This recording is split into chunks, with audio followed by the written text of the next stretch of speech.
arranquemos con esta nueva etapa, esta nueva parte de la materia, una nueva parte en donde vamos a hablar y trabajar con corriente continua.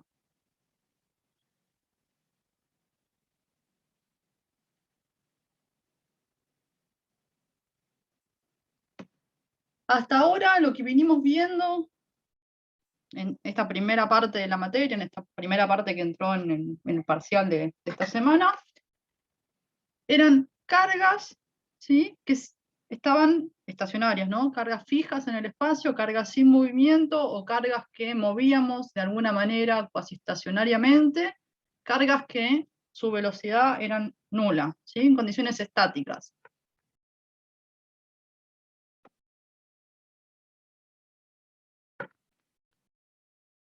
Ahora, en corriente continua, vamos a permitir que estas cargas se muevan, ¿sí? Vamos a tener cargas en movimiento, y con un movimiento muy particular, un movimiento en donde la velocidad que van a tener las cargas va a ser una velocidad constante.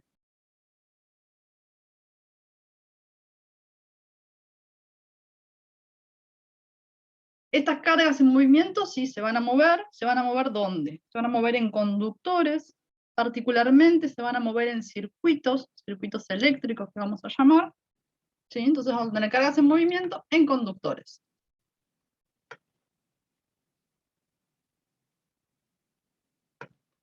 Y pongo por acá abajo circuitos, ya vamos a especificar qué es un circuito, o a qué llamo un circuito, pero ya para que parezca desde ahora. Y les pregunto,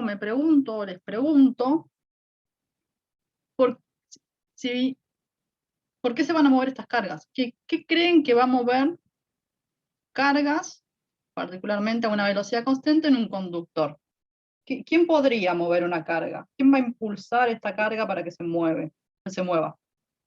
Una fuente externa. Una fuente interna, me dicen por ahí.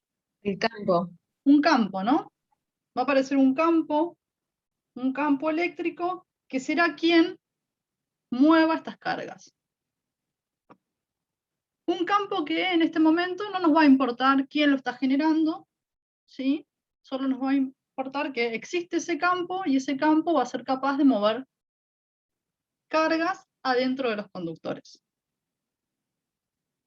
Dicha esta frase, podría sonar que me vengo a contradecir, ¿no? Porque la semana pasada, la anterior, o esta primera parte de la materia, machacamos que dentro de los conductores el campo eléctrico es nulo.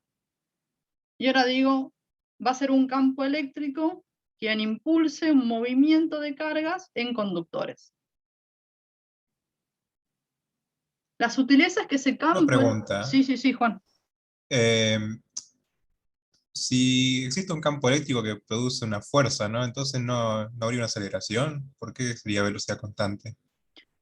Va a haber una aceleración, ahora vamos a ver cómo es que llegamos a esa velocidad constante. Okay.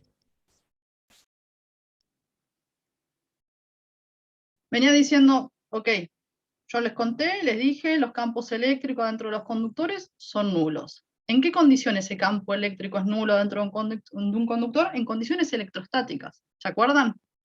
Que si poníamos un conductor en una zona del campo eléctrico, esas cargas se iban a mover, se iban a reordenar de manera tal de llegar a un equilibrio, una condición estacionaria, una condición electrostática, donde esas cargas ya no se mueven más, y el campo adentro se apantallaba y se hacía nulo.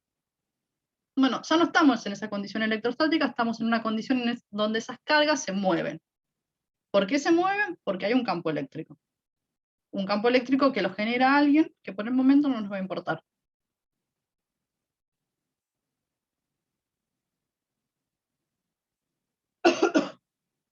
¿Sí? Efectivamente, al haber un campo eléctrico, va a aparecer una fuerza eléctrica sobre las cargas, una fuerza eléctrica que hará que esas cargas se aceleren, habrá un mientras, ¿sí? Y en algún punto se llegará a una velocidad constante. Cuando las cargas se estén moviendo a velocidad constante, que tendremos corriente continua.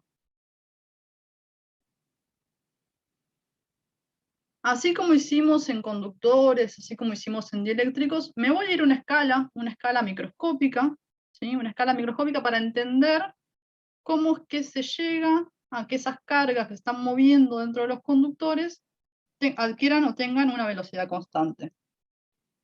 Para eso voy a usar el modelo clásico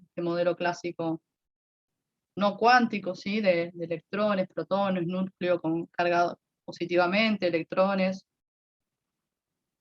Y voy a plantear el modelo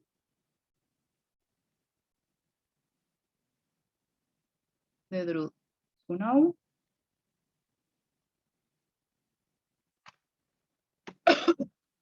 Un modelo que nos invita a pensar en una porción de un conductor que tendrá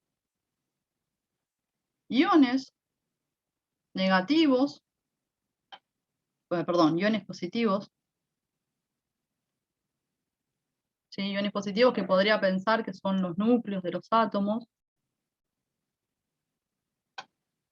¿sí? Una distribución, un ordenamiento, una cantidad de iones positivos que serán más pesados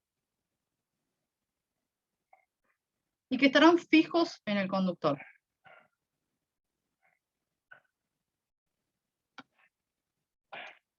Y además tendremos electrones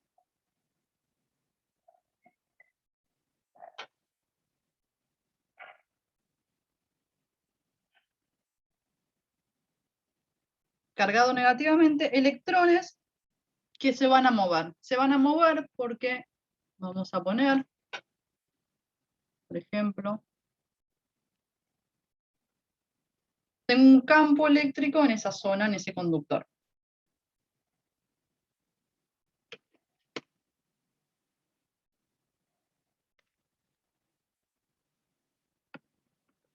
Voy a hacer una amplificación, ¿sí? De una zona de este conductor en donde tendré estos iones, los dibujo medio ordenado porque es más fácil el dibujo, y tendré una distribución, un ordenamiento de los iones pesados, estos iones que están fijos en el conductor, y tendré, por ejemplo, este electrón lo pongo acá, que si está presencia en un campo eléctrico que va de derecha a izquierda, sentirá una fuerza que lo va a mover hacia adelante, ¿no? Entonces, ese electrón siente una fuerza, se acelera, me quedó dibujado en un lugar en donde si va derechito, ¿no? Pero pensamos que se acelera y se choca contra uno de estos iones positivos que está fijo en el espacio. Se choca, se dispersa, es un choque inelástico, va a perder energía.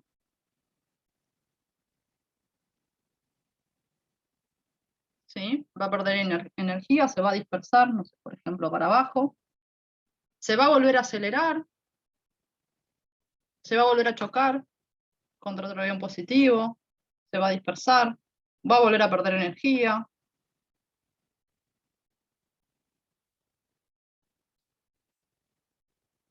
Y así todo el tiempo, ¿no?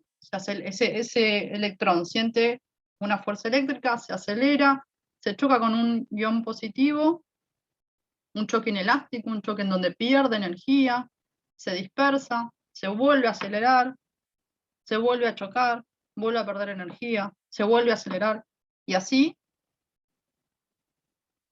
microscópicamente, dentro de ese conductor. Ese conductor que estoy considerando que es una distribución de iones positivos fijos en el espacio y electrones moviéndose en este damero de iones positivos. Como resultado de esta secuencia de se acelera, se choca, se dispersa, se acelera, se choca, se dispersa, voy a tener un movimiento de izquierda a derecha de ese electrón. Un movimiento de izquierda a derecha que tendrá una velocidad promedio, ¿sí? V sub Q, no quiero poner subíndice. Tengo una velocidad promedio que va a mover esas cargas negativas de izquierda a derecha. Una velocidad promedio que la vamos a llamar velocidad de arrastre o de deriva.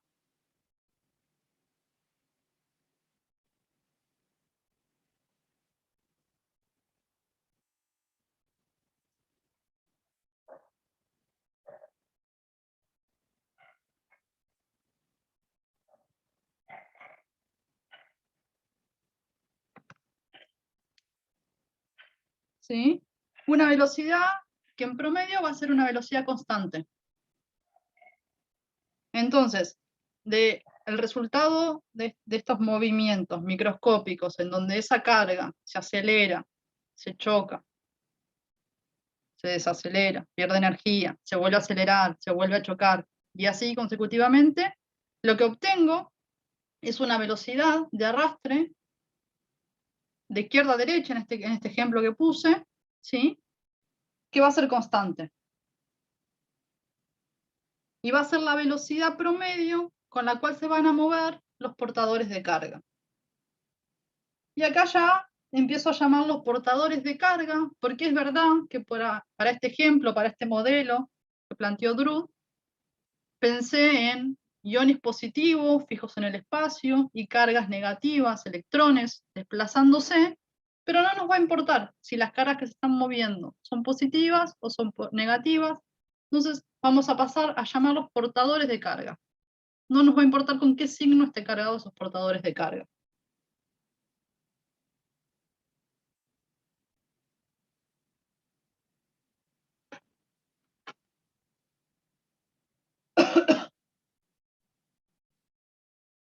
Solo para que se den una idea, por acá tengo el valor más o menos aproximado de la velocidad de arrastre en un conductor típico, y esta velocidad es del orden de 10 a la menos 4 metros sobre segundo, solo para que vean que son velocidades pequeñas. ¿Sí? Perdón.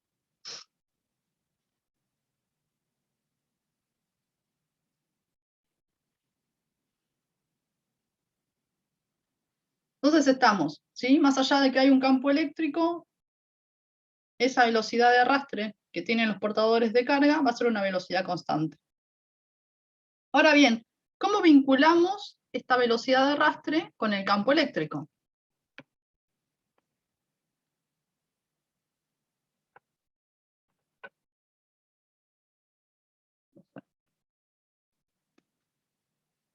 Escribo así. Si quiero vincular esta velocidad de arrastre que obtuvimos con el campo eléctrico, puedo pensar en la fuerza eléctrica, ¿no? Fuerza eléctrica que sabemos que va a ser la carga que tenga ese portador de carga, ¿sí? Carga que podrá ser positiva o negativa, por el campo eléctrico. Esta fuerza eléctrica va a ser igual a la masa que tenga ese portador de carga por una aceleración. Una aceleración que la podemos escribir como la velocidad de arrastre sobre un tiempo característico. Un tiempo característico que será este tau, va a ser el tiempo promedio entre las colisiones, ¿sí? Entre cada uno de estos choques inelásticos que se daba entre ese electrón que se estaba moviendo y los iones positivos del modelo de Drude.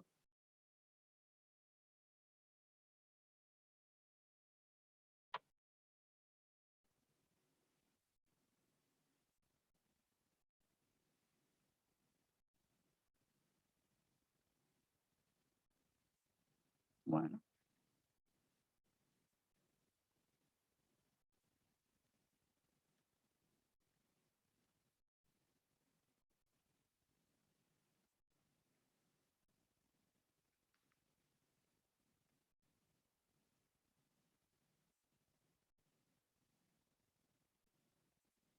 Si se fijan, de acá podemos despejar esta velocidad de arrastre, ¿no? Esta velocidad de arrastre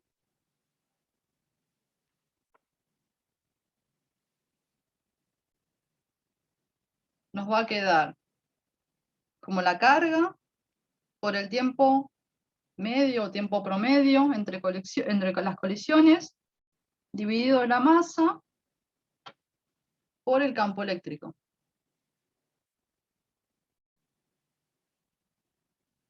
Por acá lo voy a dejar, yo lo dije cuando fui escribiendo, pero tanto Q como M, ¿sí?, son valores característicos del portador de carga.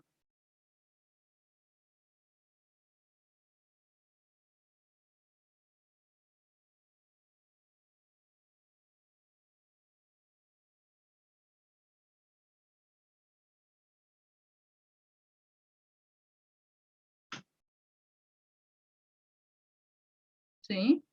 Y vuelvo a repetir, no nos va a importar qué tipo de carga se mueva, si sean cargas positivas o cargas negativas.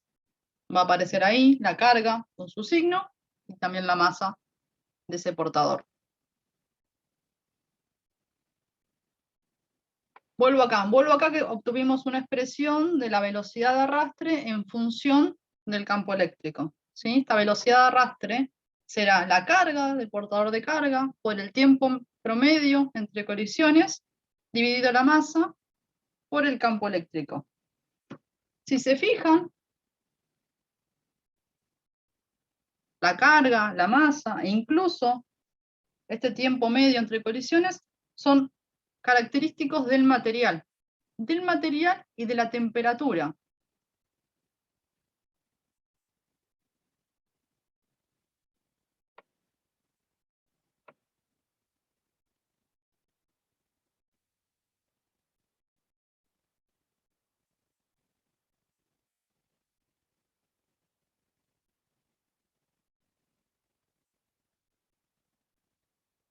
Este parámetro, ¿sí?, esto que redondeé en azul, que va a depender del material y la temperatura, lo vamos a llamar movilidad y lo voy a representar con la letra mu. ¿Sí? Esta va a ser la movilidad.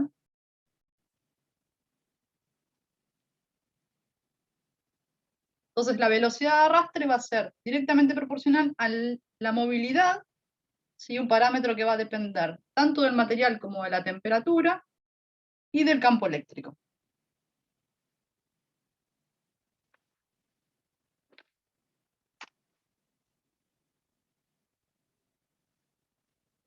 ¿Hasta acá se viene entendiendo?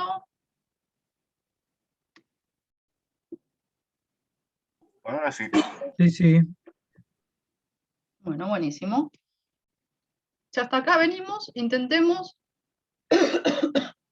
vincular ahora profe, Sí, yo tengo una duda.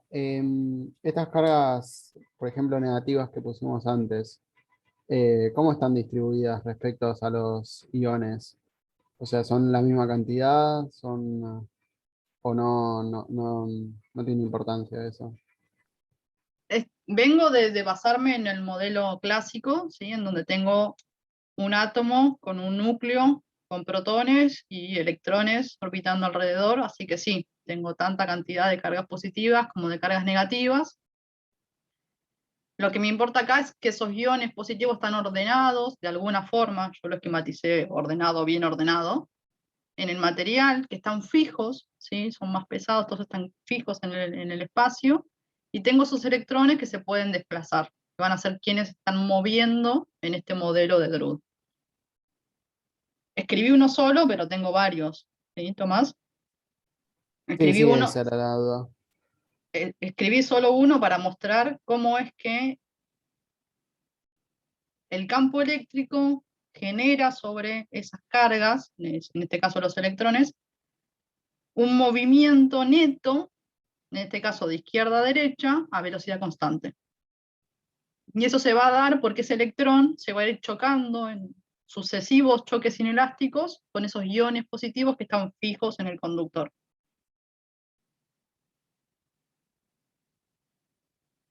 Pero Perfecto. hay varios. Yo te iba a preguntar también, ahí vos dibujaste el campo eléctrico hacia la izquierda y después la velocidad dijiste que iba hacia la derecha. ¿Es por alguna razón eso o porque quedó así? Y la fuerza es carga por campo, y como la carga que estoy moviendo es negativa, me cambia el sentido. Ah, claro, es verdad. Sí, sí.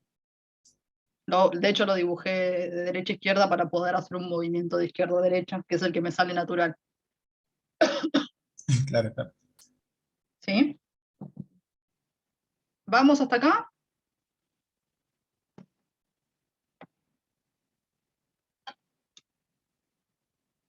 Decía, bueno, si ya logramos visualizar cómo es que estas cargas, estos portadores de carga, llegan a tener un movimiento en el conductor a velocidad constante, ¿sí? Relacionamos esta velocidad, que llamamos velocidad de arrastre o de deriva, con el campo eléctrico. Ahora nos va a quedar, podríamos seguir y pensar cómo podemos relacionar esta velocidad de arrastre ahora con una corriente.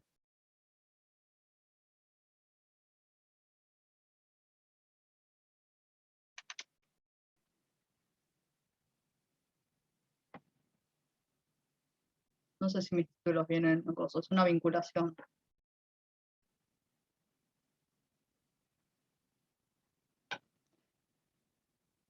Para esto voy a volver a dibujarme un conductor. Voy a pensar en un conductor cilíndrico.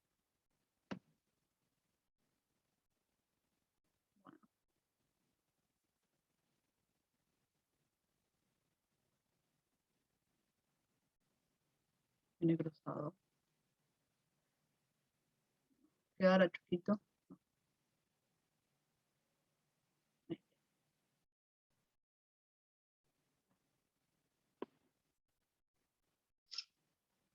Creo que por cuestiones históricas se piensa que la corriente eléctrica, es un movimiento de cargas positivas. Entonces, está bien, para el modelo de Drude pensé que lo que se movían eran electrones, pero después les conté que las cargas pueden ser tanto positivas como negativas, así que vamos a llamarlos portadores de carga, ¿sí? Sin especificar si son positivas o negativas. Como históricamente, o si históricamente se definió la corriente como un movimiento de cargas positivas, voy a pensar ahora que lo que se está moviendo son cargas positivas.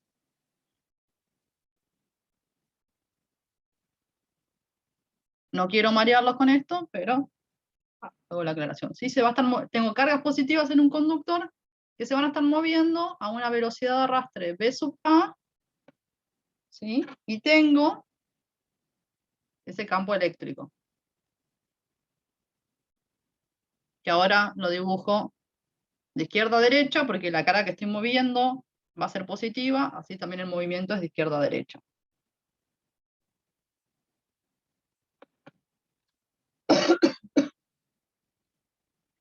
Perdón, profe, ¿qué era ahí? Que no escuché. Corriente. Corriente que la corriente la vamos a definir como la cantidad de cargas por unidad de tiempo, ¿sí? La corriente eléctrica la vamos a definir como un diferencial de carga sobre un diferencial de tiempo. Y quiero ver cómo podemos vincular esta velocidad de arrastre, que ya conocemos, con esta corriente.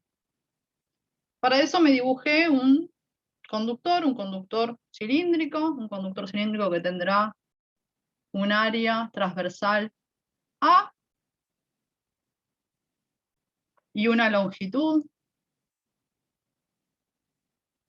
L, ¿sí? Y voy a definir una densidad, ¿sí? Una densidad de portadores de carga, un N chiquito, que será el número de portadores de carga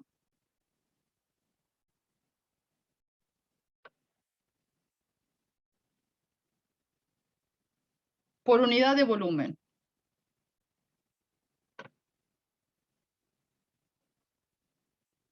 ¿Sí? Para cuantificar la cantidad de cargas que tengo por unidad de volumen en mi conductor.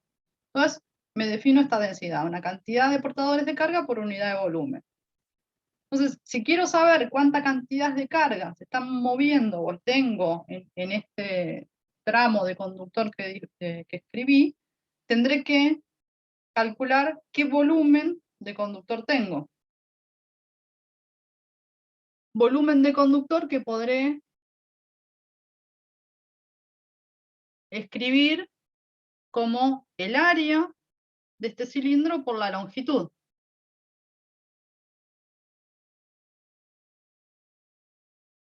Una longitud que voy a poder relacionar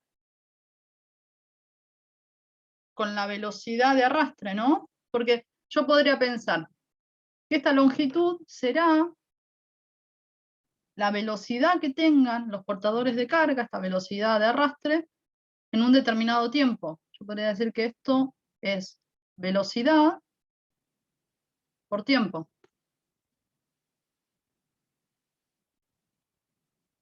Entonces tengo un volumen que será el área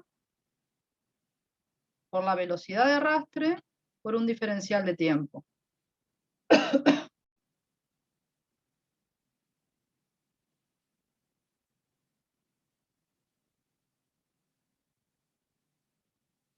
Entonces, conociendo la cantidad de portadores de carga por unidad de volumen y conociendo el volumen, conozco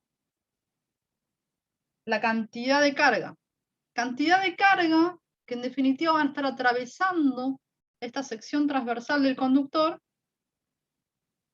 en un intervalo de tiempo. Hago esto, mira.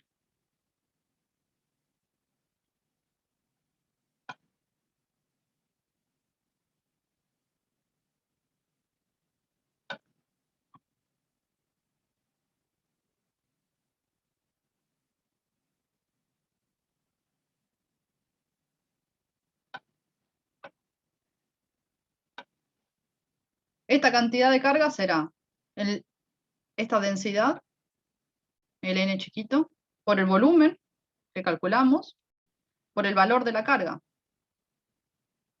¿Sí? Esa va a ser la cantidad de carga que atraviesa esa sección transversal de nuestro conductor en un intervalo de tiempo. Si incluyo, si reemplazo la expresión del volumen, esto me quedará n chiquita por el área, por la velocidad de arrastre, por un diferencial de tiempo, por la carga.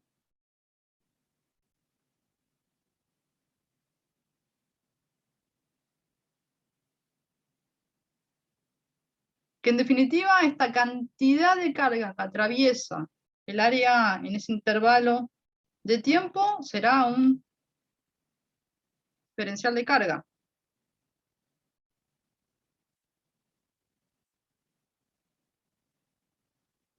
Si hago este diferencial de carga por unidad de tiempo, es decir, si calculo la corriente,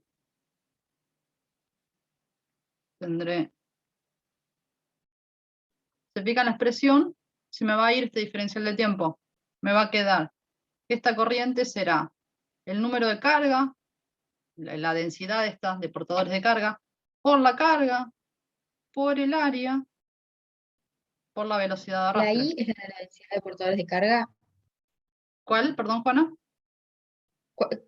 ¿Qué letra es la densidad de portadores de carga? Esta, la N chiquitita. Ah, buenísimo. La I es la corriente, ¿no?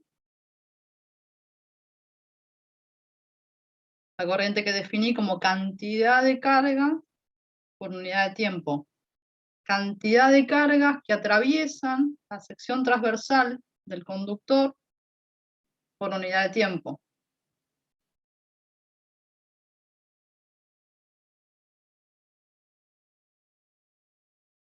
Entonces tengo una vinculación entre la corriente y la velocidad de arrastre. ¿Sí? La corriente va a ser el número de portadores de carga por unidad de volumen, por la carga de estos portadores de carga, por el área transversal al movimiento de las cargas por la velocidad de arrastre. Si se fijan, esto es un número, ¿no? Es un número, otro número. No hay una dependencia del tiempo. Esta corriente no depende del tiempo.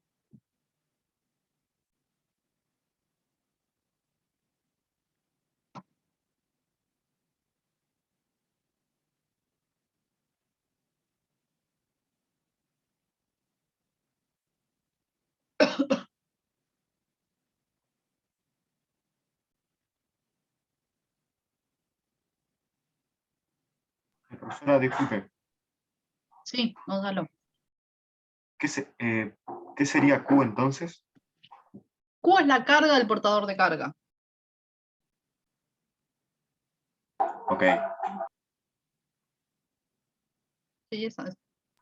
Viste que venimos hablando y diciendo, ok, para el modelo de Drude está bien, usé los electrones moviéndose, acá los representé como cargas positivas, pero no nos importa qué signo tiene esa carga. Tendrá una carga Q, será positiva, negativa y algún número, ¿sí? Y esa va a ser la carga del portador de carga, Q. ok, perfecto.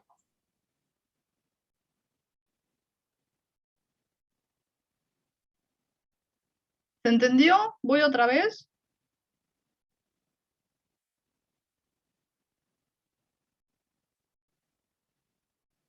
Lo que quise calcular es cuánta cantidad de estas cargas que puse positivas, con una velocidad de arrastre B sub A en este conductor, que pensé en un conductor cilíndrico de área A y longitud L, una longitud que relacioné con la velocidad que tienen esos portadores de carga, ¿sí? Esa longitud va a ser la velocidad que tiene la carga por un delta T, el tiempo que le lleve, un diferencial de tiempo que le lleve recorrer esa longitud, ¿no? Después, definí una densidad, una cantidad de portadores de carga por unidad de volumen, y calculé, lo que quise calcular es cuánta cantidad de estos portadores de carga que se están moviendo a velocidad VA, velocidad de arrastre constante, atraviesan esta área transversal de ese conductor por unidad de tiempo. Porque va a ser esa cantidad de cargas por unidad de tiempo la que me va a dar la información de la corriente. Esa corriente que se va a generar por el movimiento de las cargas a velocidad constante en el conductor. En el medio escribí el volumen, multipliqué la cantidad de carga por el volumen, para tener cuántas cargas tengo, por el valor de cada carga, para saber cuántos coulomb tengo, ¿no? En alguna, ahí medio en criollo. ¿Sí? Y esta cantidad de cargas por unidad de tiempo, bueno, la dividí por ese intervalo de tiempo y tengo un vínculo, una relación entre la corriente y la velocidad de arrastre de esos portadores de carga. Una corriente que no va a depender del tiempo. Una corriente que va a ser una corriente continua.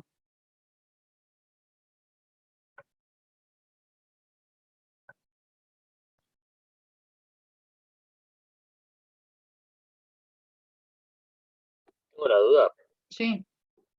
Con la, no sé, me pierdo un poco ahí con qué unidades tendría la densidad de portadoras de carga.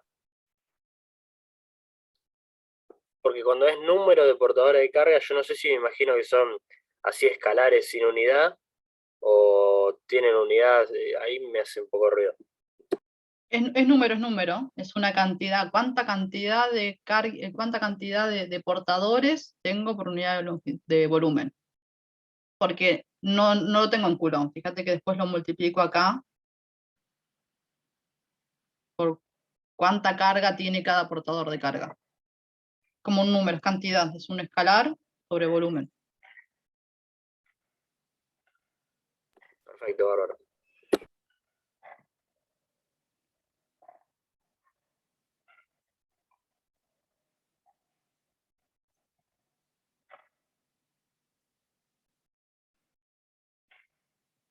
De hecho, mira, miremos acá si querés. Acá tengo corriente que me quedó como N, ¿sí? N que te acabo de decir es un número sobre volumen, así que tendrá unidades de 1 sobre metro cúbico. Carga, Coulomb.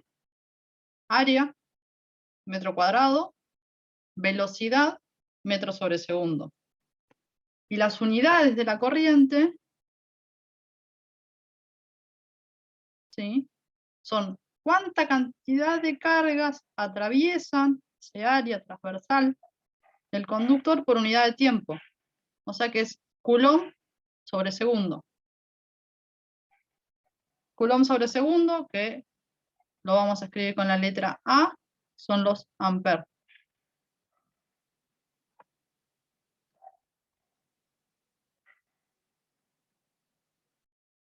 ¿Se ve? No sé si era Nico o usted estoy inventando el nombre.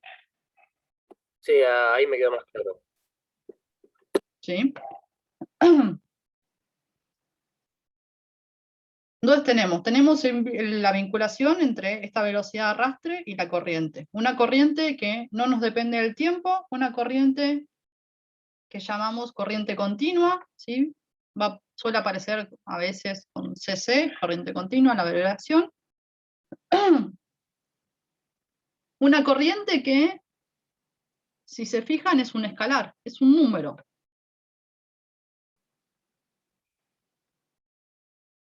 Pero además de ser un escalar, tiene sentido, ¿sí? Hay una dirección de esa corriente, hay un sentido en el que fluye esa corriente.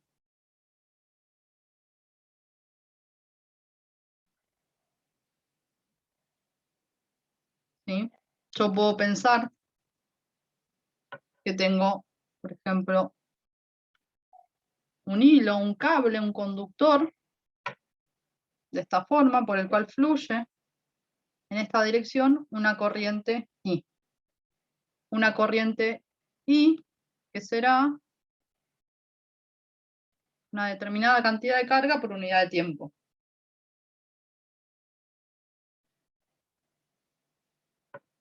Y esto es pensando en una única dimensión, ¿no? Pensando en que este cable, este conductor, este hilo es unidimensional. Pero podría pasar que tengo una situación tridimensional, ¿no? Una situación tridimensional en donde tengo un cilindrito otra vez.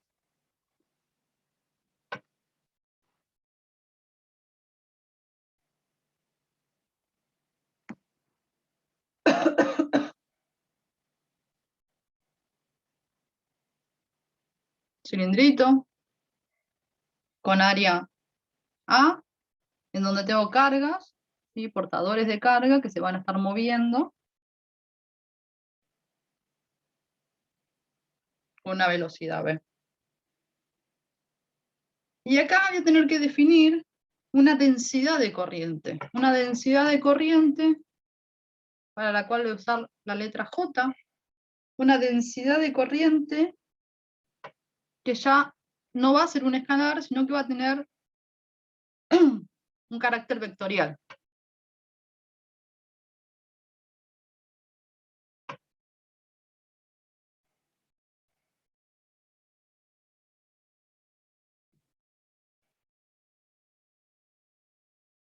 Y esta densidad de corriente, J, la voy a poder vincular con la corriente, en donde la corriente será la integral doble en esta área transversal, ¿sí?, del conductor A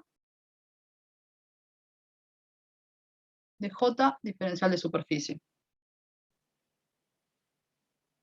En donde ese diferencial de superficie, ¿sí?, es la superficie transversal al volumen en donde se mueven esas cargas. Si se fijan, esta densidad de corriente, ¿sí?, que ahora va a tener carácter vectorial, va a tener unidades de, la corriente estaba en amper, esto lo estoy integrando en un área, o sea que va a tener unidades de amper sobre metro cuadrado.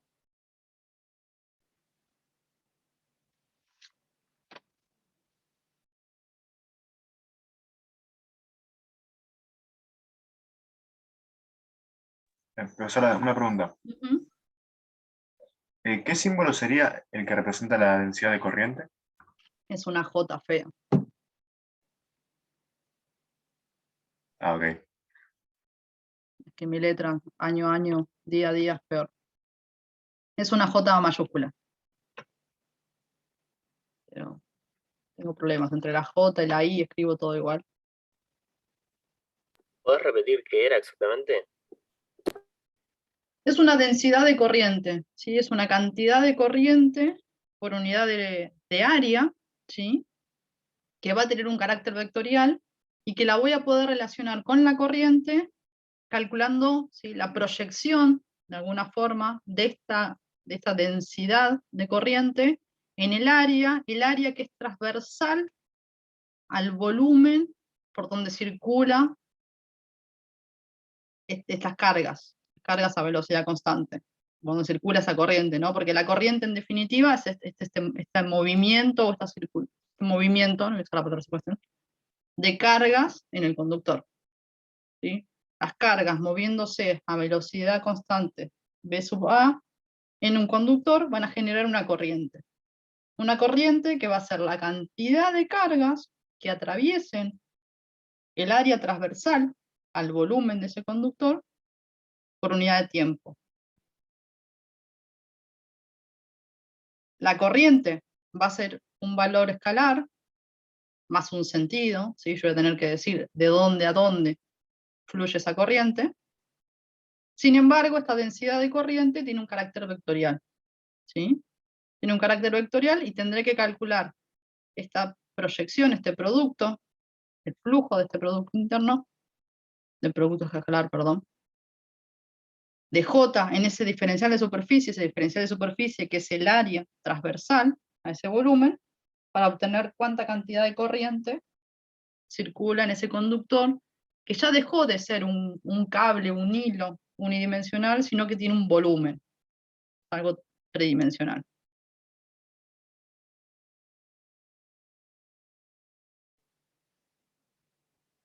Perfecto.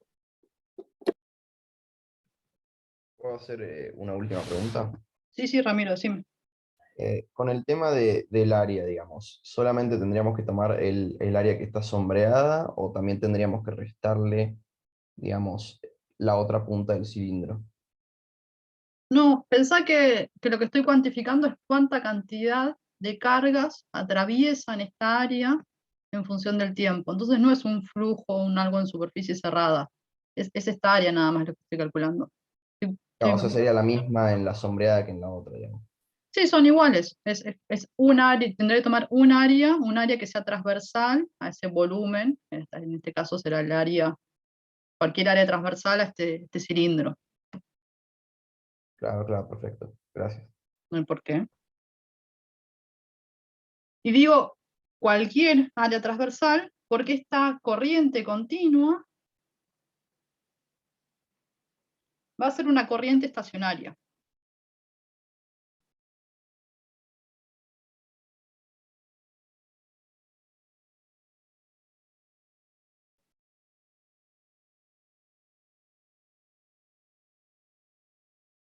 ¿Eso se debe a los choques inelásticos? No, ahí avanzo, mira. ¿Sí? Esta corriente va a ser una corriente estacionaria. Entonces, si yo, por ejemplo, agarro, no sé, voy a hacer una superficie cualquiera, una superficie S, ¿sí? Tengo una superficie S que es la frontera de un volumen, es el volumen que estará acá adentro. Y por ejemplo pienso en que tengo esta densidad de corriente, ¿sí? Esta flecha será mi densidad de corriente J, ¿sí? Y podré pensar que la integral doble flujo, ¿sí?, de densidad de corriente va a ser igual a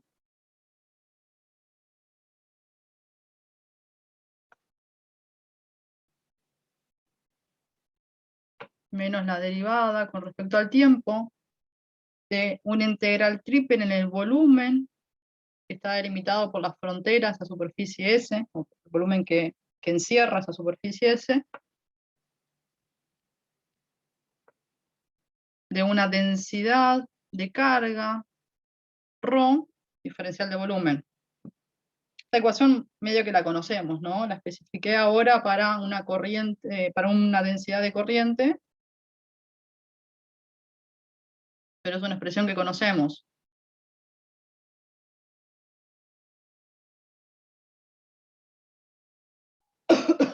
Si yo hablo de una corriente estacionaria, estoy pensando en una corriente estacionaria, estoy diciendo, ok, la corriente continua es una corriente estacionaria.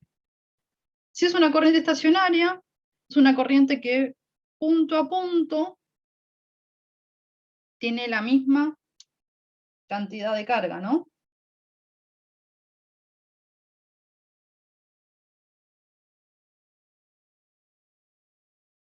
O sea, punto a punto, dentro de ese conductor, la carga se tiene que conservar, se tiene que mantener.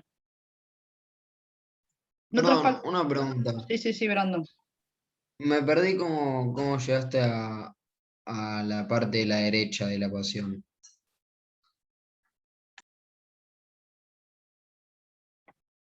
Relacioné el flujo de esta densidad de corriente, ¿sí?, con una integral triple de la carga que hay dentro de ese volumen.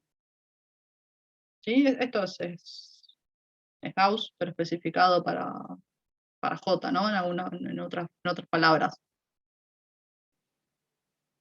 Ah, ok. Gracias. Que de hecho es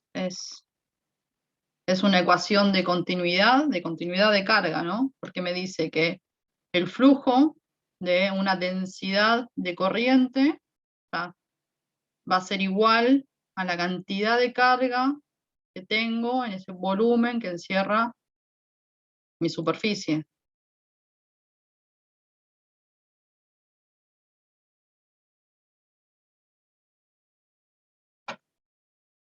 Y yo ahora digo, o dije ya, la corriente es una corriente estacionaria. Para que la corriente sea una corriente estacionaria, la densidad de carga adentro del conductor, punto a punto, se tiene que mantener. En otras palabras, no debería estar ni acumulando ni desacumulando cargas. De esa manera, tengo algo que es estacionario.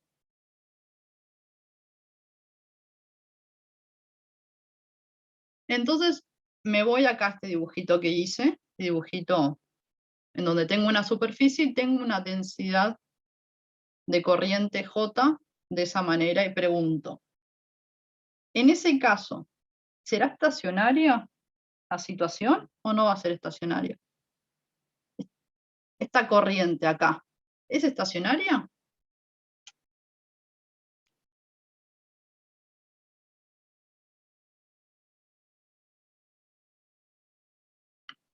Repito, para tener una corriente estacionaria, yo necesito que punto a punto dentro del conductor la carga se mantenga. Es decir, que no haya ni una acumulación ni una desacumulación de carga.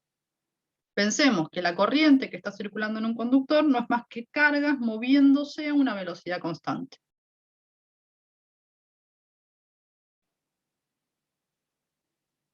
Este J, que puse de esta manera, este J que pareciera que está saliendo de esa superficie que me dibujé, es una densidad de corriente que me está sacando cargas de adentro de mi superficie. No es una situación estacionaria, ¿no? Ahí estoy perdiendo cargas.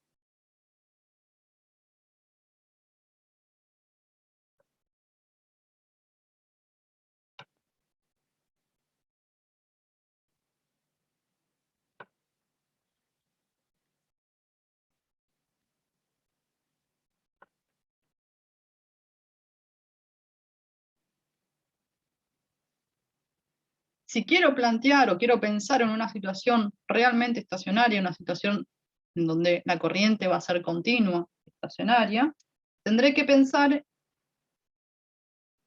en una densidad de corriente, si hago esta superficie S, una densidad de corriente en donde la cantidad, esto es una J, la cantidad de cargas que entra en esta superficie será la misma cantidad de cargas que está saliendo de esta superficie.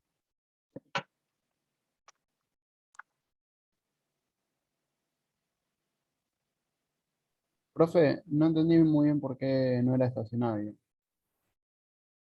Fíjate, Tomás, que si miro esta superficie, en esta superficie tengo una densidad de corriente que solo sale de esa superficie. O sea que tengo una corriente en algún punto naciendo en esta superficie que se está llevando cargas. O sea que si esta superficie es un conductor, no tengo una conservación de cargas, las cargas no se mantienen, estoy perdiendo cargas. Entonces no hay una situación estacionaria si estoy perdiendo cargas. Para tener una situación estacionaria, tendré que tener una densidad de corriente en donde entre y salga la misma cantidad de J, si quieren, la misma cantidad de cargas a esa superficie.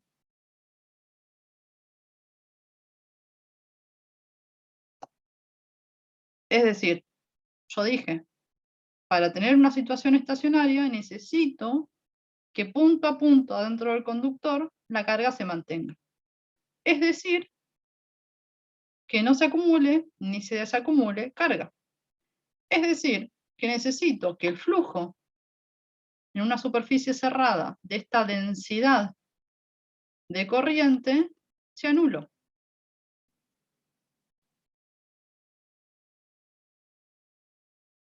Porque yo escribí acá la ecuación de continuidad diferencial, pero esta ecuación de continuidad diferencial tiene relacionada el de la divergencia, ¿no? Yo podría escribir la divergencia de J como menos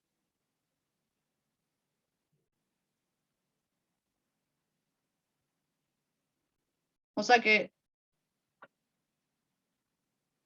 como no estoy acumulando ni desacumulando carga, esa divergencia de esa densidad de corriente también tiene que ser nula.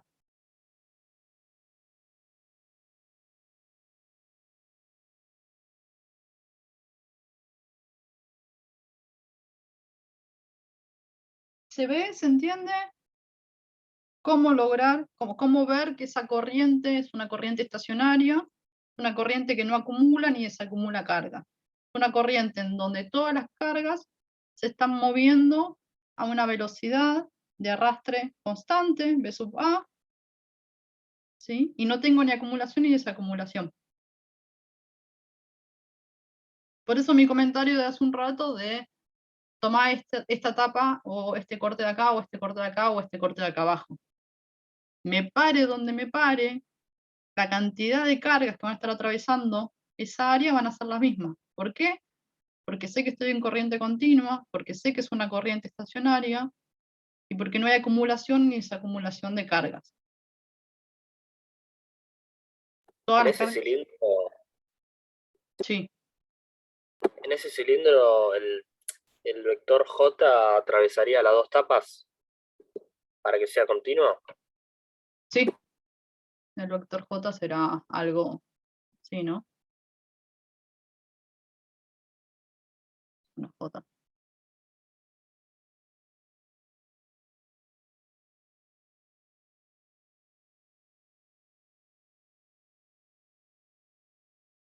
Y este vector J va a ser, o sea, son esas cargas, ¿no? Esas cargas que no se acumulan. Entran por la tapa de abajo, siguen a velocidad constante y salen por la tapa de arriba en esta sección del cilindro que dibujé.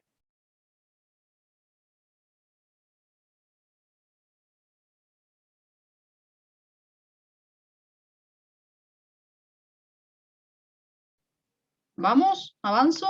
¿Dudas? ¿Consultas?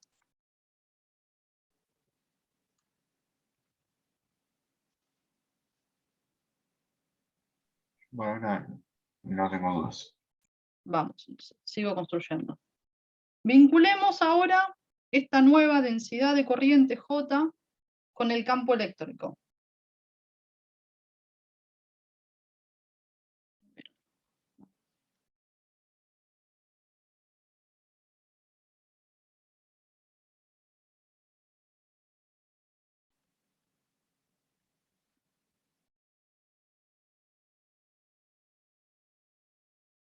Hay varias cosas que sabemos.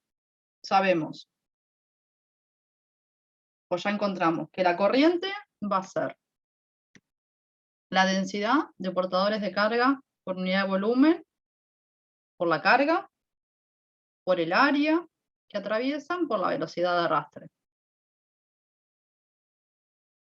También sabemos cómo vincular esta corriente con la densidad de corriente, ¿no? La corriente va a ser la integral doble de la densidad de corriente en un diferencial de superficie.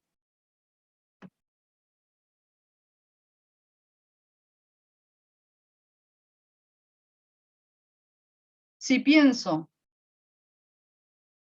que I y J son paralelos, ¿sí? Si tomo el caso en donde la corriente y J son paralelos, puedo resolver esto y me va a quedar que J será la corriente dividida el área, ¿no? Acá me va a quedar J corriente sobre área.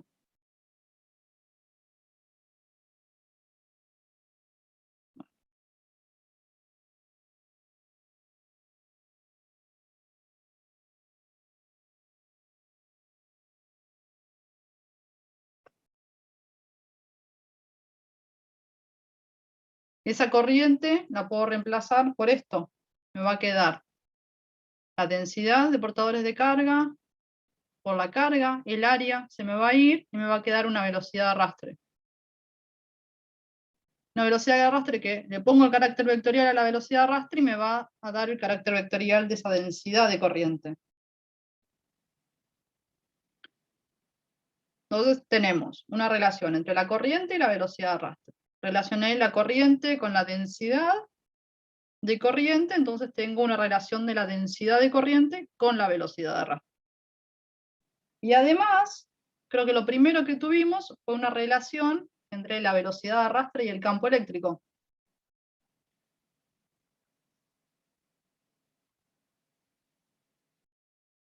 Esto era la carga por ese tiempo promedio entre colisiones sobre la masa por el campo eléctrico.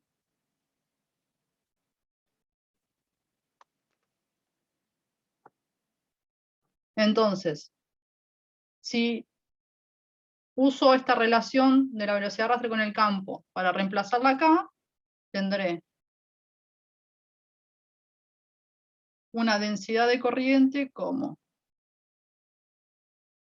una cantidad de portadores por unidad de volumen, me va a quedar la carga del portador de carga al cuadrado, por el tiempo promedio entre colisiones, sobre la masa, por el campo eléctrico.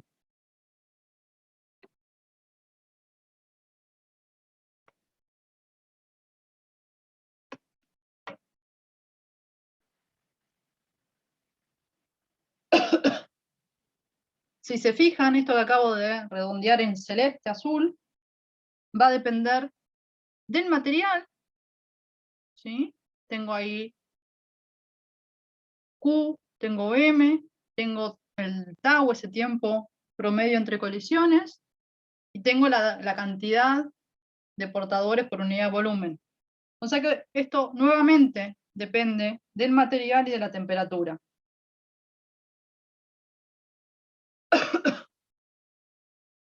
Este parámetro lo vamos a llamar conductividad y lo vamos a representar con la letra sigma.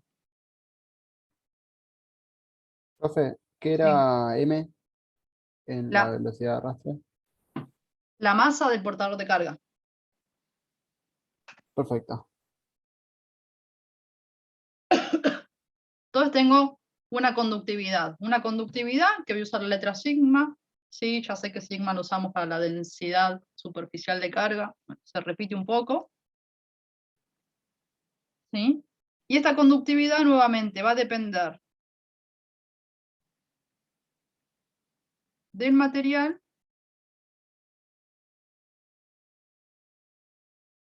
y la temperatura.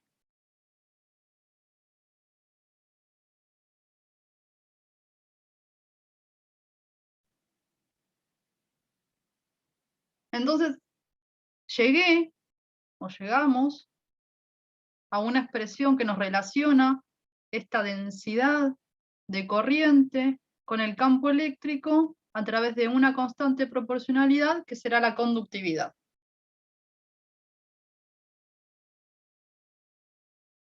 Esta expresión se la conoce como la ley de Ohm microscópica.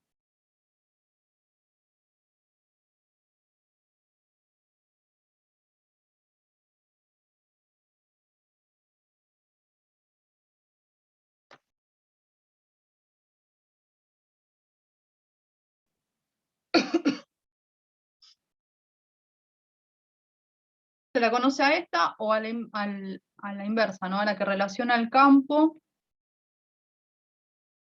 Me va a quedar como 1 sobre sigma por la densidad de corriente. ¿Sí? En donde 1 sobre la conductividad será la resistividad.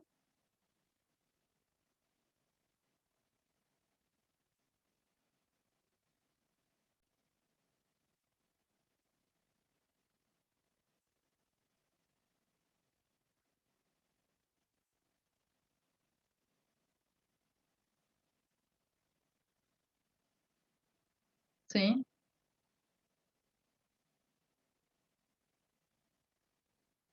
Que también, como es directamente 1 sobre la conductividad, depende únicamente del material y de la temperatura. ¿Qué letra sería esa? Es el... ¿cómo se llama? Iba a decir nu, pero no es nu, es la N. No sé cómo se llama. Ahí, vino el agua a salvarme.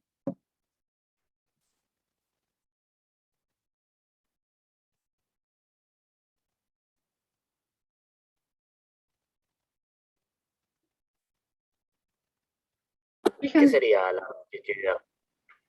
¿cómo? ¿Qué sería físicamente la resistividad? Para entenderlo así, más o menos. Fíjate que la resistividad es 1 sobre la conductividad. ¿Sí? La conductividad será la capacidad que tiene ese conductor de conducir o de permitir que las cargas se muevan.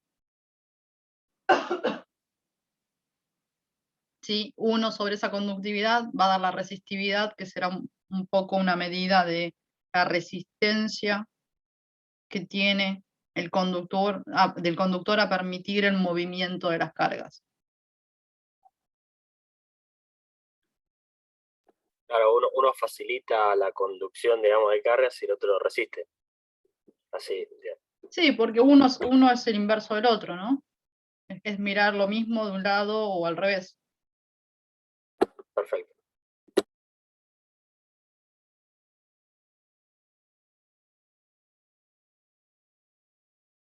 De hecho, podríamos mirar acá, ¿no? Si yo... Acá, voy en verde. Si miro acá la ley de Ohm microscópica, ¿sí? La ley de Ohm microscópica que me dice que, dada una conductividad, ¿sí? Sigma, necesitaré un determinado campo para generar una determinada densidad de corriente. Ahora sí, cambio esa conductividad. No sé, tenía una conductividad sigma 1 y ahora agarro una conductividad sigma 2 y algo que tiene mayor conductividad. ¿Cómo van a ser los campos? ¿Cómo será la relación entre los campos eléctricos para conseguir la misma corriente. Necesitaré más o menos campo, hablando de intensidades, ¿no? Hablo de módulos medio. Yo quiero tener la misma cantidad de corriente, ¿sí? Agarro un conductor con una determinada conductividad, sigma 1, quiero tener una densidad de corriente, necesito un campo E1. El campo de uno va a ser mayor. Exacto, si ahora agarro un material con mayor conductividad, voy a necesitar un campo menos intenso para generar la misma cantidad de corriente. ¿Se ve? Sí, quedó claro.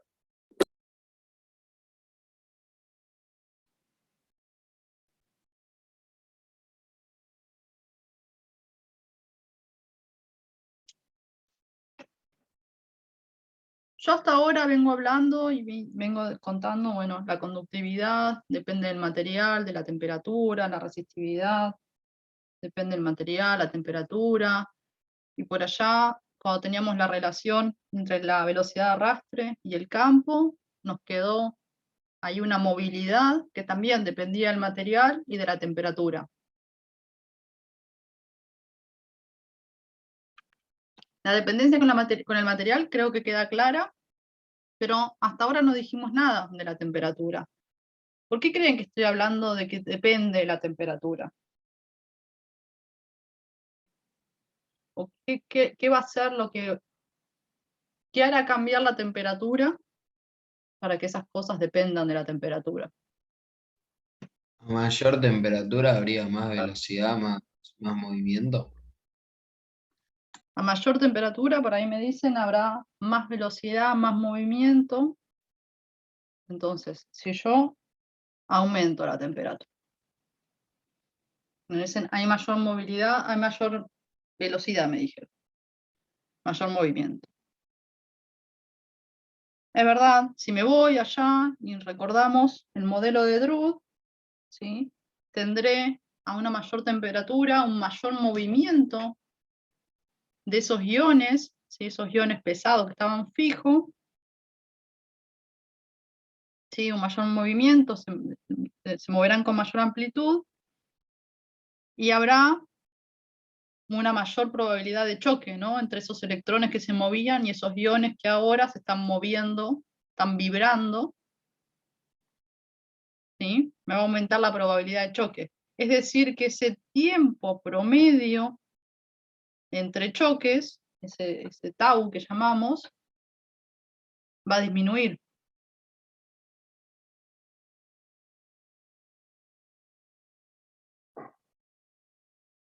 Si ese tiempo disminuye, ¿qué pasa con la velocidad de arrastre?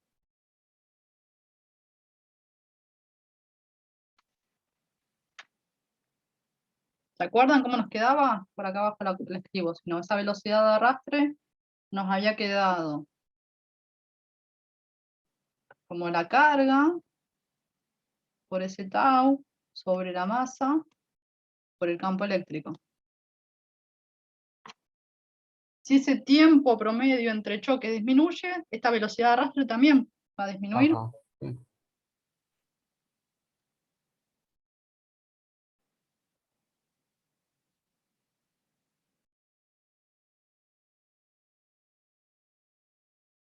¿Y la corriente va a cambiar?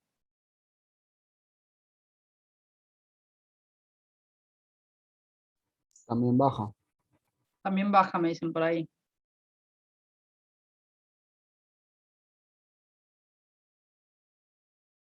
¿Y qué pasa con la resistividad o la conductividad? ¿Se van a modificar si modifico la temperatura? Bajaría la conductividad también, ¿no? Me dicen bajaría la conductividad, y si baja la conductividad, la resistividad va a subir. Sube, sí.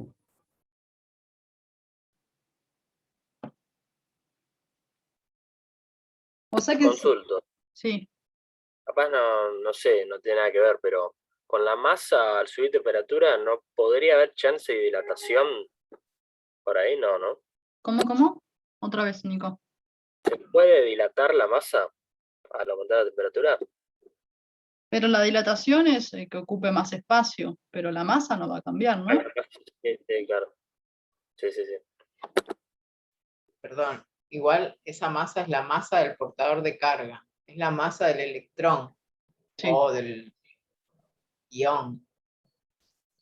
O sea, esos parámetros hacen referencia al portador de carga. Acordate de dónde venía eso, Nico. Acordate que era Newton, fuerza Q por E igual a masa por aceleración. No es Profe, la una masa de tu pedazo de cable, digamos. Eso te Sí. quiero decir, ¿no? Depende de la carga. La masa. Es la masa, no sé, del electrón. No, ¿Sabes? digo, claro, del portador. Sí. Y la masa del electrón es una constante universal. Perfecto. Profe, una pregunta. Lo último, eso de la resistividad, ¿no lo habíamos puesto como la N? Esa medio Ay, rara. sí, la cambié. Perdón. Perfecto. No puedo aparecer con una o con otra. Perdón.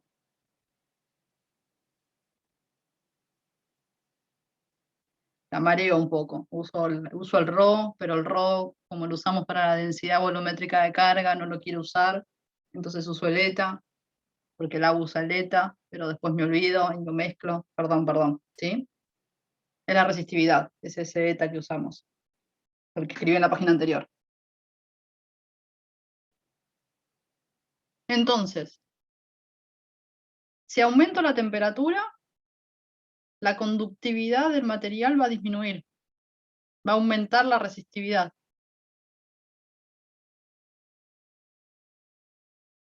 Justamente porque este aumento de la temperatura va a hacer que aumenten las vibraciones de estos iones pesados, de estos iones positivos, ¿sí? Va a aumentar la vibración, la amplitud con la que vibra, va a haber más posibilidad de choques o choques más frecuentes, disminuyendo el tiempo promedio, el tiempo medio entre choques, entre colisiones.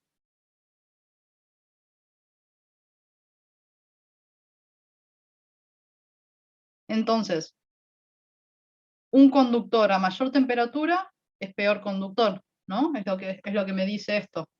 A mayor temperatura, un conductor es peor conductor, conduce menos.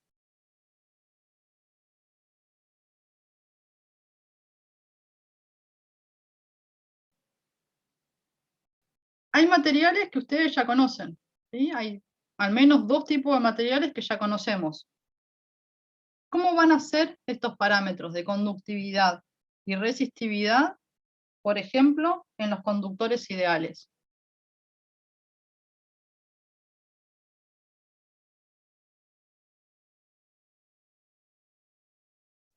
En un conductor ideal, por ejemplo, la conductividad debería ser infinita y la resistividad cero.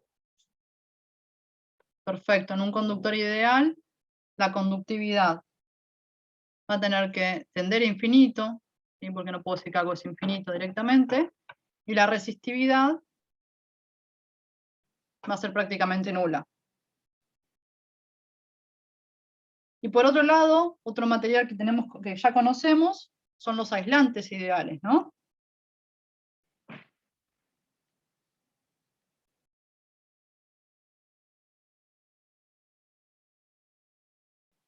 ¿Ahí qué va a pasar? ¿Cómo va a ser la conductividad y la resistividad?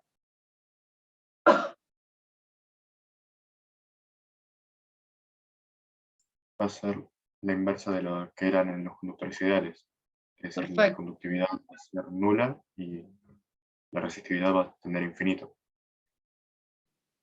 No me dura ni un renglón, ¿está?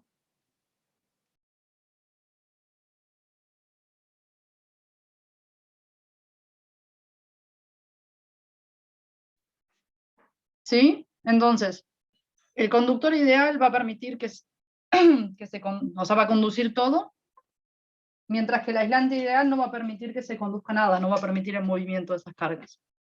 Entonces, o tengo una conductividad tendiendo a infinito o una conductividad nula. Y el asociado, ya que la resistividad es 1 sobre la conductividad.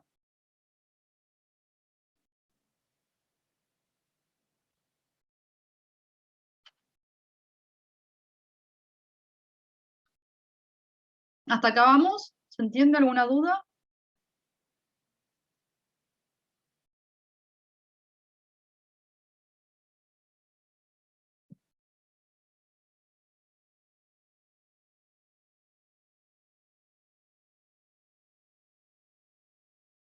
Si hasta acá más o Yo tengo una duda. Dime, Tomás. Em, ¿Cuál es la, como la ecuación que usa la temperatura y el tiempo ese de colisiones? ¿Hay una ecuación o solamente es como a concepto? No, es pensando qué es lo que sucede. No hay una relación, no tengo una expresión, no escribimos ninguna expresión que me relacione este tiempo entre colisiones con la temperatura, pero yo sé que si aumentamos la temperatura de un material, estos iones positivos que estaban fijos van a vibrar, ¿sí? Van a vibrar con mayor amplitud, cuanto mayor sea la temperatura, ¿sí? Y estos electrones que se movían en ese damero, estoy hablando, pensando en esto, ¿no? Estos iones positivos a mayor temperatura van a vibrar a mayor amplitud, cuanto mayor sea la temperatura. Entonces, este electrón que se estaba moviendo, hablo en particular, pero los electrones que se estén moviendo, van a tener más posibilidad de chocarse con esos iones que se están moviendo o están vibrando a mayor amplitud. Entonces, ese tau, ese tiempo medio entre colisiones que definimos, va a ir disminuyendo a medida que aumente esa temperatura.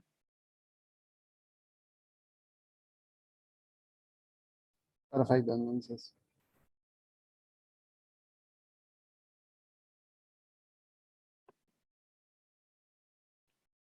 Si hasta acá más o menos vamos, quiero que pasemos a una escala más macroscópica, ¿sí? Porque como les dije en algún momento, así como hicimos con conductores y aislantes, vamos a una escala microscópica para comprender qué es lo que está pasando y para entender qué es lo que sucede, pero cuando trabajemos, y cuando trabajemos en circuitos eléctricos, vamos a trabajar en una escala macroscópica.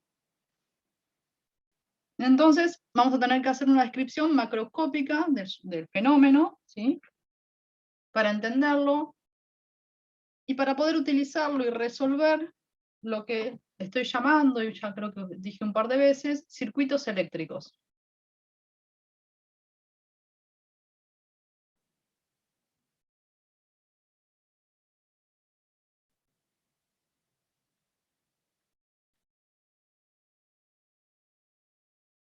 Un circuito eléctrico que podría definirlo a grandes rasgos como un camino conductor cerrado.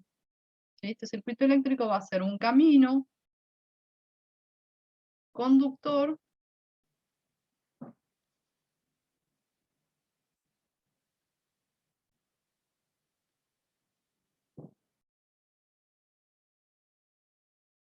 cerrado. Pido que sea conductor para que nos permita el movimiento de cargas. Y pido que sea cerrado, ¿sí? Para poder establecer una corriente estacionaria.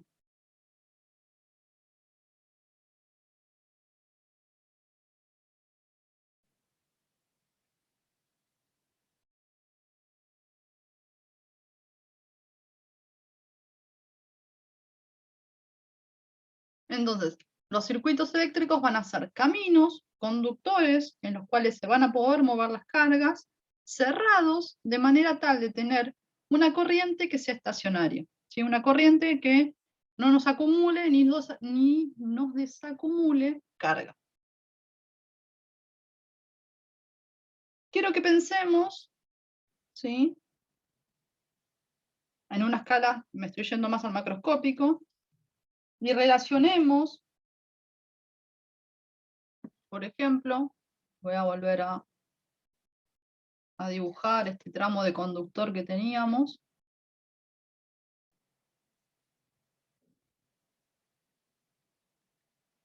¿Sí? Tengo un tramo de un conductor que tendrá una sección transversal A, una longitud L, un conductor que tendrá asociado en uno de sus extremos un voltaje, un potencial P sub A y un potencial B sub B.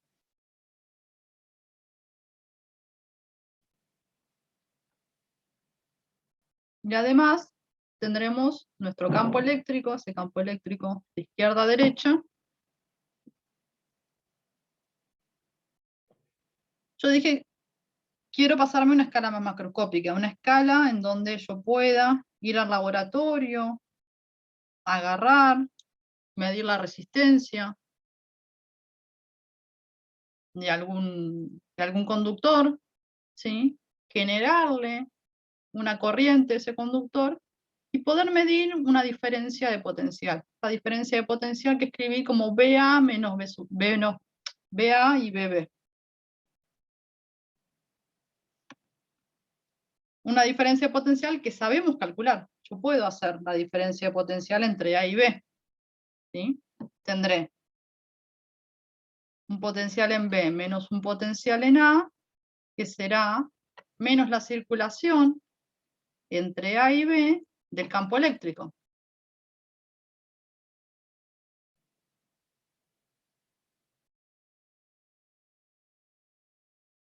Si considero que el campo eléctrico es uniforme,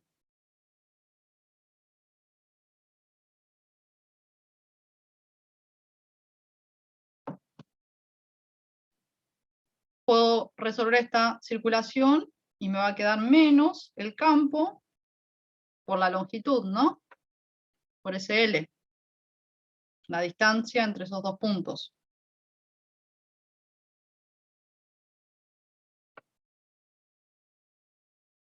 Ahora bien, sabíamos cómo relacionar, o vimos cómo relacionar este campo eléctrico con una densidad de corriente. Encontramos que el campo eléctrico es igual a la densidad de corriente, J, sobre la conductividad. ¿Sí? Esa ley de Ohm microscópica. Y además podemos escribir a la densidad de corriente J como una corriente por unidad de área.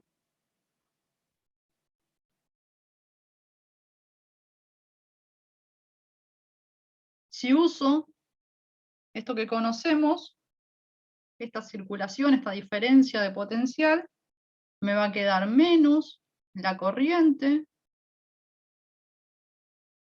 sobre el área por la conductividad por L.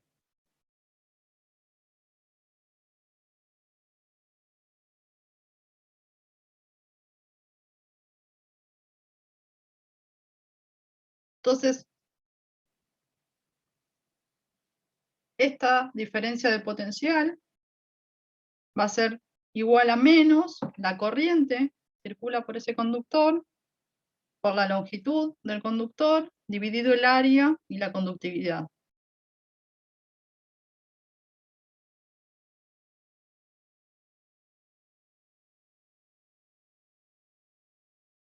Si yo me vuelvo acá, a mi dibujito del cilindro, el cilindro con el campo, en donde puse BA en el extremo izquierdo, BB en el extremo derecho. ¿Cómo son esos potenciales? Uno con respecto al otro. ¿Cuál es mayor que cuál? ¿O dónde es mayor el potencial?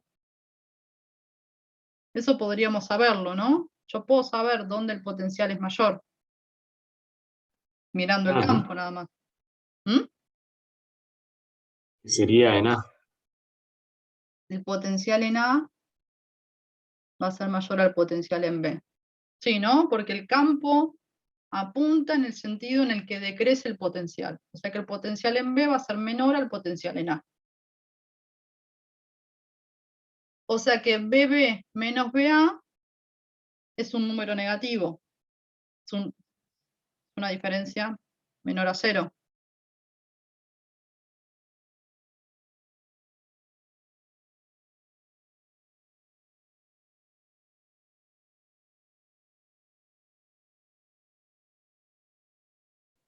Si yo quiero independizarme de este signo menos, podría escribir esta diferencia de potencial al revés, ¿no? Decir que el potencial en A menos el potencial en B va a ser la corriente sobre el área por la conductividad por la longitud.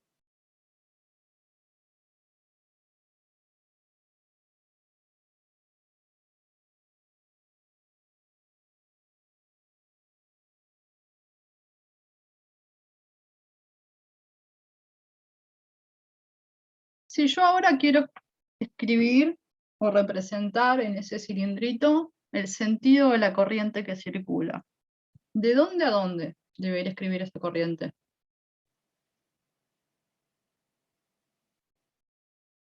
¿La corriente circula de A a B o de B a A?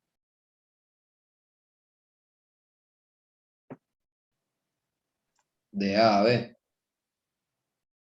Por ahí Brandon me Eso no dice, dependía de qué tipo de cargas pensaba que se movían.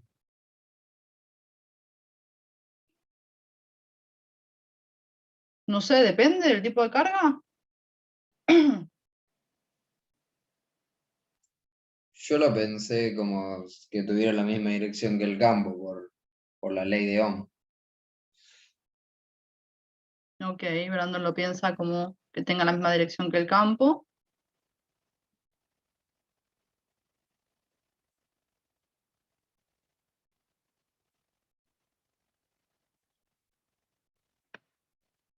Sí, ¿no? Va a ir de A a B.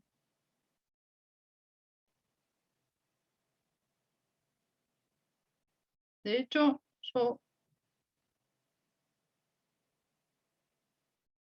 como por acá dije esto es menor a 0 porque miramos acá, pero todo esto es positivo, ¿no? La longitud es un valor positivo, el área es un valor positivo, la conductividad, no sé si cuando la definí lo dije o no, pero siempre es un valor mayor a 0.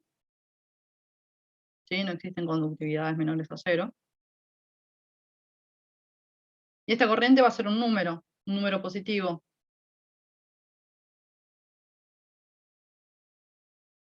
Entonces voy a tener una corriente que va a estar fluyendo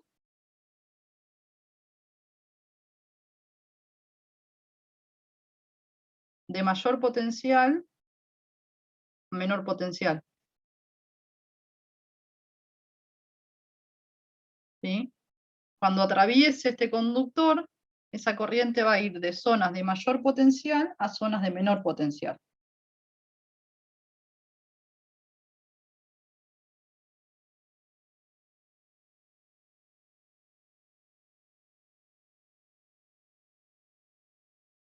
Si vuelvo a la expresión de esta diferencia de potencial que tenemos,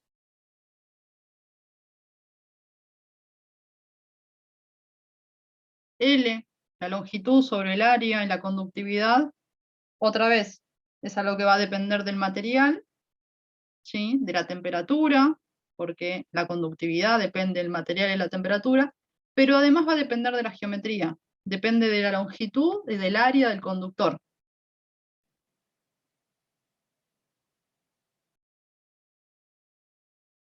También podría, si no, escribirlo como, en vez de usar la conductividad, usar la resistividad, ¿no? Eta por la longitud sobre el área por la corriente.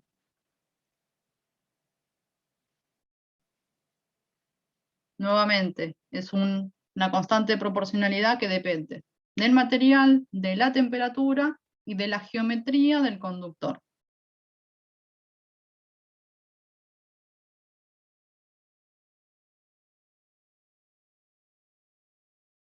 Esta constante va a ser R, que es la resistencia,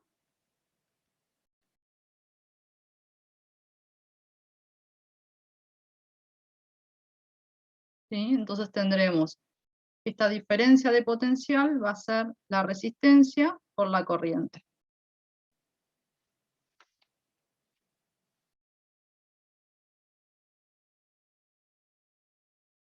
Es decir, que tenemos una diferencia de potencial que va a ser proporcional a la resistencia y a la corriente, y esta expresión es la que se conoce como la ley de Ohm macroscópica.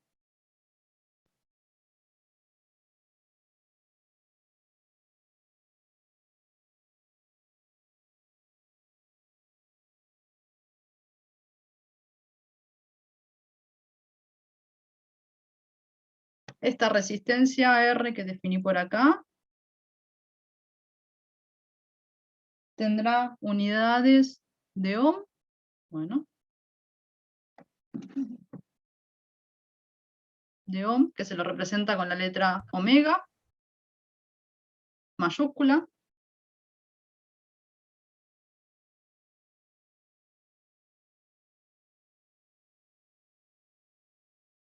¿Sí? Y estos son parámetros, valores que fácilmente podemos medirlos macroscópicamente en el laboratorio, ¿no? Es lo que decía hace un rato. Yo puedo ir al laboratorio, medirle la resistencia a un conductor, hacerle circular una corriente, incluso medirle la diferencia de potencial. ¿Sí? Entonces son mediciones que podemos hacer macroscópicamente en un laboratorio, ¿sí? Y vamos a poder relacionar entre sí según la ley de Ohm.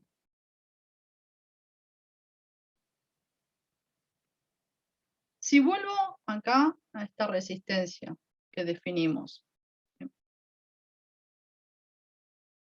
esta resistencia que dije, ok, la resistencia va a ser la resistividad, característica del material y la temperatura en la que esté, por la longitud sobre el área. ¿Cómo va a variar esta resistencia si varío las características geométricas? Es decir, ¿qué va a pasar? Por ejemplo, si aumento la longitud de esa resistencia,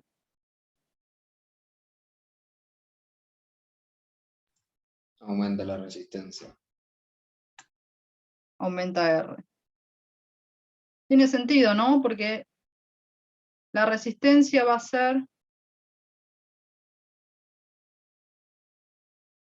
esa dificultad o esa, no quiero usar la palabra resistencia otra vez, ¿sí? Para circular esas cargas en el conductor. Y si yo tengo un conductor, no sé, de 10 centímetros y ahora tengo un conductor de 20 centímetros, la longitud o el recorrido que tienen que hacer los portadores de carga es mayor, va a haber mayor choque o colisiones con los iones positivos, esos que estaban fijos en el espacio, ¿sí? Entonces hay mayor resistencia. Si ahora disminuyo el área de ese conductor, ¿qué va a pasar con la resistencia? Aumenta también. También aumenta, ¿no? Y acá capaz que no es tan obvio entender por qué aumenta, porque tengo el mismo conductor, ¿no? Tengo 10 centímetros de conductor, sigo teniendo 10 centímetros de conductor, pero ahora en vez de tener un área, no sé, de 2, tiene un área de 1. Es más finito.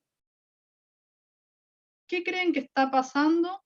¿O por qué creen que al disminuir el área va a estar aumentando esa resistencia? ¿Qué es lo que está pasando?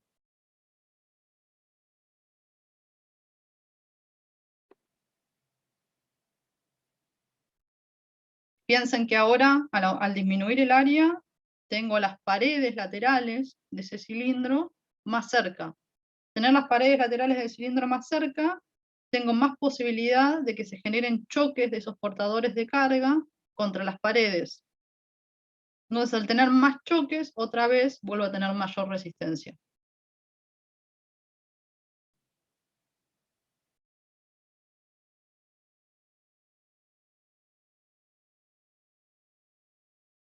¿Se ve?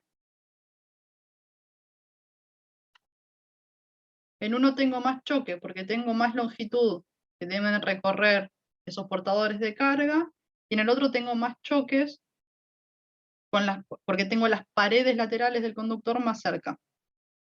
En ambos casos, tener más choques significa que tengo mayor resistencia, mayor imposibilidad de fluir corriente, no sé cómo llamarlo.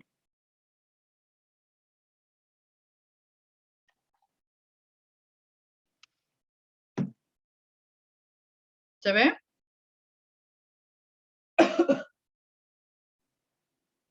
Pero ¿por qué si hay más longitud, más aumenta la cantidad de choques? Y porque tenés un camino más largo que tienen que recorrer los portadores de carga. Hay una longitud mayor en donde pueden chocarse con esos iones positivos, ¿sí?, del damero de ese conductor. Ah, está bien. ¿Sí, Brandon? Sí, sí. Gracias. Lo que más se aproxime a un hilo, entonces sería una buena resistencia.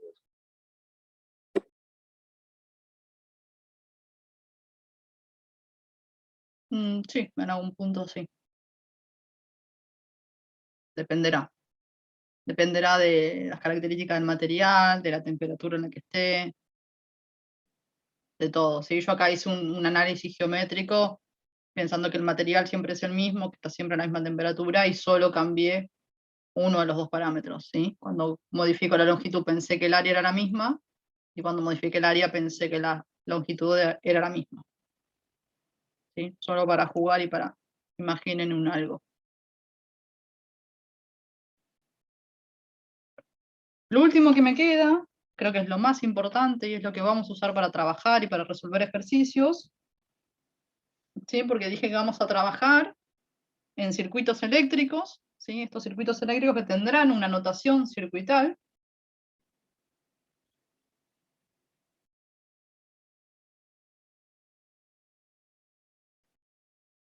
Una notación en donde hay cosas que ya sabemos escribir en notación circuital, por ejemplo, una pila, un capacitor. Ahora van a venir a aparecer las resistencias. Las resistencias las vamos a representar así, con ese serruchito. Una de las formas de representarlas va a ser esa.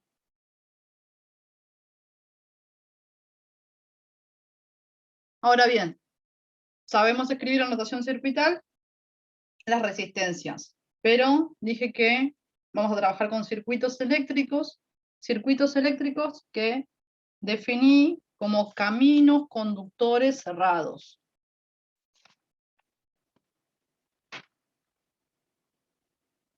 Esa resistencia ahí, solita, como la acabo de dibujar, ¿es un camino conductor cerrado? ¿Es un circuito eléctrico?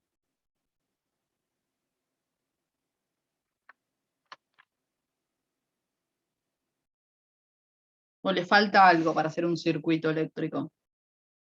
¿Me faltan los cables? Faltan los cables, ¿no? Tendré que ponerles cables para hacer un camino cerrado. O sea, agarro esta misma resistencia, voy a poner acá, y la cierro con un camino cerrado hecho con cables que vamos a pensar en conductores ideales. ¿Sí? Entonces, cierro el circuito con conductores ideales, con cables que son conductores ideales. En ese circuito tendré una corriente, por ejemplo, una corriente eléctrica circulando así.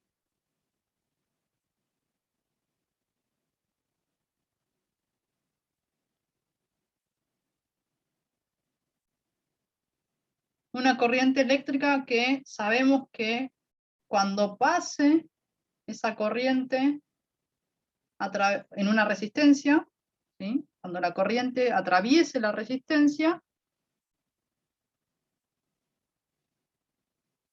se va a generar una diferencia de potencial en esa resistencia que va a ser directamente proporcional a la corriente que circula y a la resistencia de la resistencia. Entonces digo, ok, tengo una resistencia, la cerré con conductores ideales para tener un circuito eléctrico. Un circuito eléctrico donde circula una corriente que cada vez que atraviesa la resistencia, tiene una diferencia de potencial asociado que va a ser la que nos da la ley de Ohm.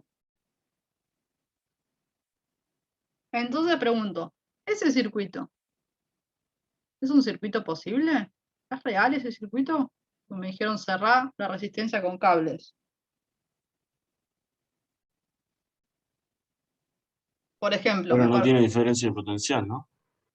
yo me paro acá y digo, ok, voy a hacer un camino cerrado, ¿no?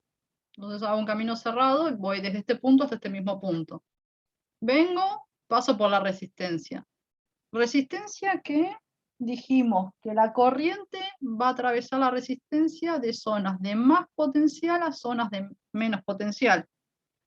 O sea que cuando paso por la resistencia, el potencial disminuye. El potencial disminuye, vuelvo por este conductor ideal, por estos cables ideales, y llego a este punto, y en este punto, ahora el potencial es menor.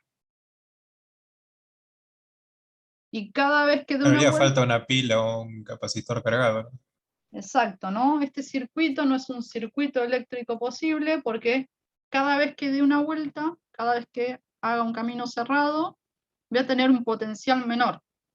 Tener un potencial menor va a hacer que esa corriente tampoco sea estacionaria, tampoco sea continua.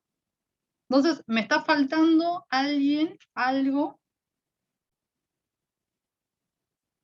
que me compense esa diferencia de potencial, que me compense esa pérdida de energía en la resistencia.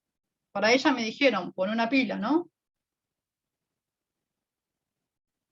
Entonces me traigo una pila y conecto la pila con cables ideales a una resistencia.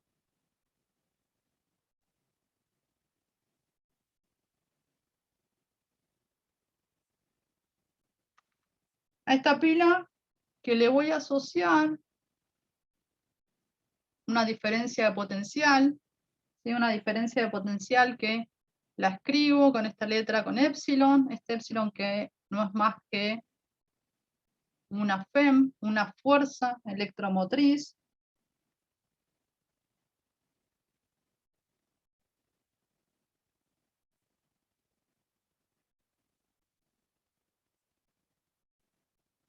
Una fuerza electromotriz que de fuerza no tiene nada, ¿sí? Porque tiene unidades de volt. Tiene unidades de diferencia de potencial, ¿sí? Pero como suele aparecer, ya la presento acá, si ya la empezamos a conocer. Entonces ahora sí, tengo una resistencia, tengo una pila. Tengo una pila que sabemos que tiene su patita corta menos potencial que su patita larga, entonces puedo asignar un más menos, ¿sí? Se va a establecer una corriente en este circuito, una corriente I, que va a atravesar esta resistencia de zonas de más potencial a zonas de menos potencial.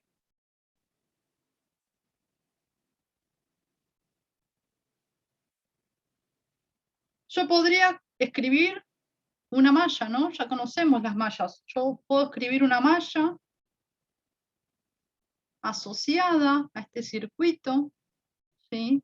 De eléctrico, este circuito que es el circuito más simple, una pila, una resistencia, ¿sí? Y por ejemplo, si empiezo a circular desde acá abajo y recorro en sentido horario, tendré una malla que será la fuerza electromotriz,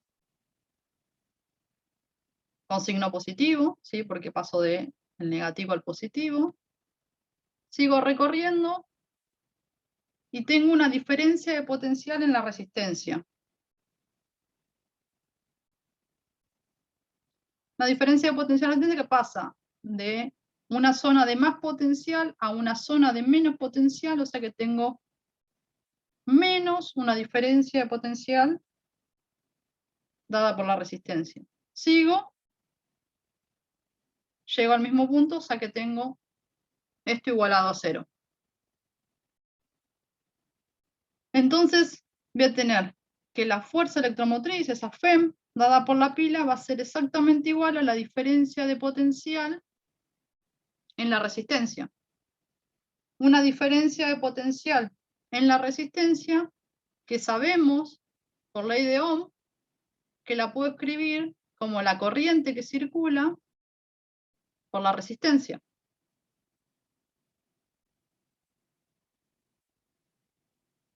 Entonces podríamos incluso calcular la corriente, ¿no? La corriente que circula en este circuito básico de una pila y una resistencia va a ser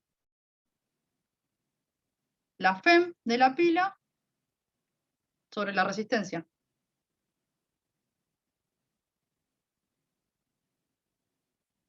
¿Se ve?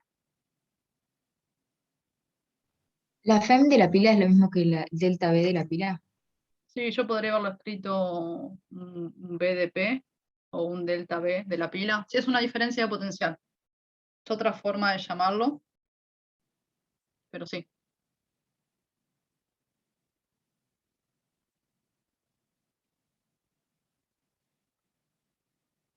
Y hasta acá llegamos. La clase, ahora en la práctica van a trabajar un poquito más sobre circuitos, ¿sí? Eléctricos. La clase de hoy fue mucho, pero para cuando queramos hacer cuentas nos falta trabajar más sobre los circuitos.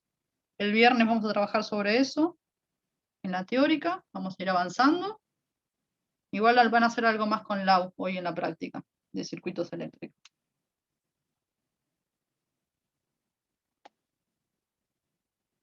Por mí, hasta acá estamos, los dejo que descansen un rato. Si tienen alguna duda, consulta, acá me quedo. Sí, yo te puedo hacer una consulta del problema. Sí, Juana. A ver, ¿puedo compartir pantalla? Dale.